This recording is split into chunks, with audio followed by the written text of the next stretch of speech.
Hey, um, today I've decided to talk about, or rather, I have decided to continue where I left off concerning the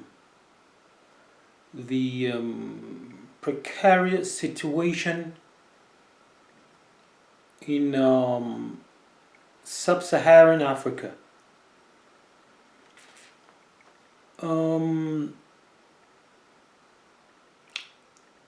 in my book, I have chosen the latter parts of the chapter to talk about corruption,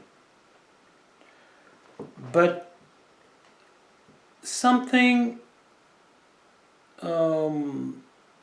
something in me tells me to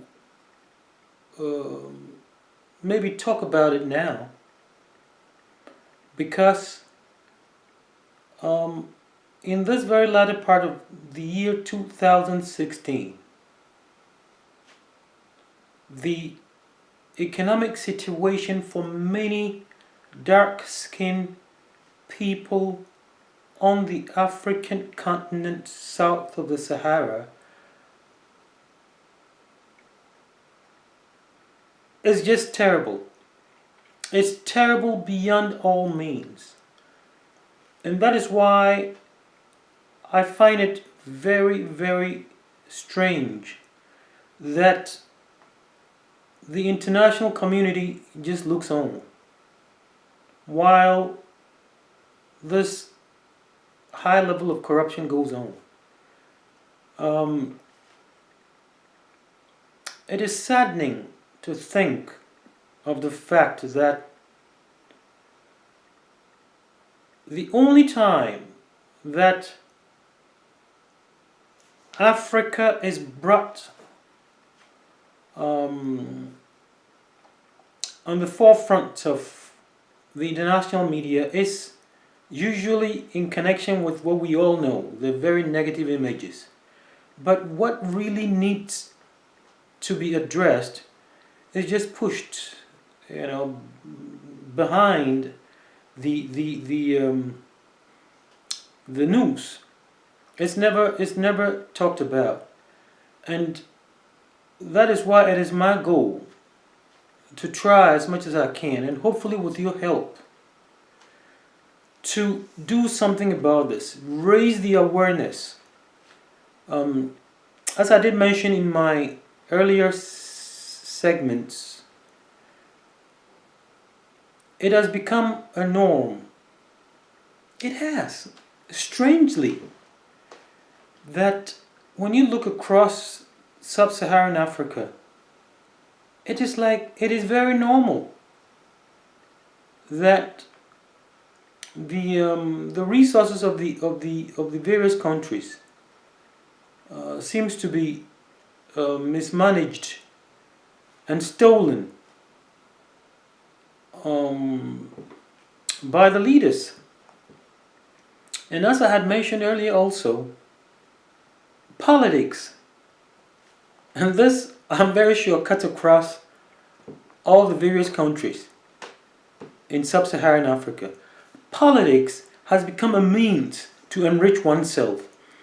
Politics is not, it's not a platform to better the lives of the citizens, even though that is what they seem to preach about. It annoys me. It really, really annoys me that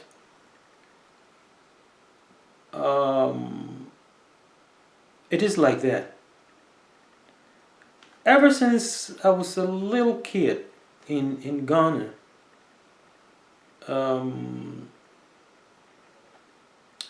things were bad, but of late, I mean, what has been going on, and it's no news, Africa, and when I say Africa, I always mean the dark-skinned population in Sub-Saharan Africa, is synonymous with, apart from the negative images that we've spoken about or that I've mentioned so often that most of the world knows, it's also corruption and mismanagement. This is a daily thing that goes on every single day. A few powerful people through politics gives themselves the right to access the wealth, finances and economies of these various countries and enrich themselves to a level which is sometimes just ridiculous, whilst millions have no access to common basic things in life like clean drinking water, school education, health. When I think of how many innocent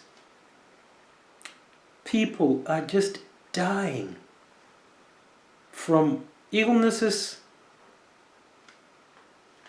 that can easily be cured, just because of the lack of the basic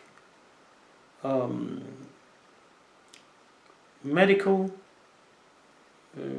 help. Basic, simple illnesses are killing people day in and day out. People are poor. And how is it acceptable that a few people should be allowed to squander openly? It's not like they're even hiding. Openly. The resources of the people which belongs to every citizen. Something needs to be done. Look, it's been my intention not to, name names because they ain't that important. But I think that some way, somehow, it needs to be done. I was reading the other day of a case involving the current president of Zimbabwe, Robert Mugabe. And sometimes I do not know whether to believe all the stories that one hears, in the media, as I have said from the onset, all depending on what sector of the society, parties, tribes, those media sort of sympathizes with. So sometimes it's a little bit difficult. But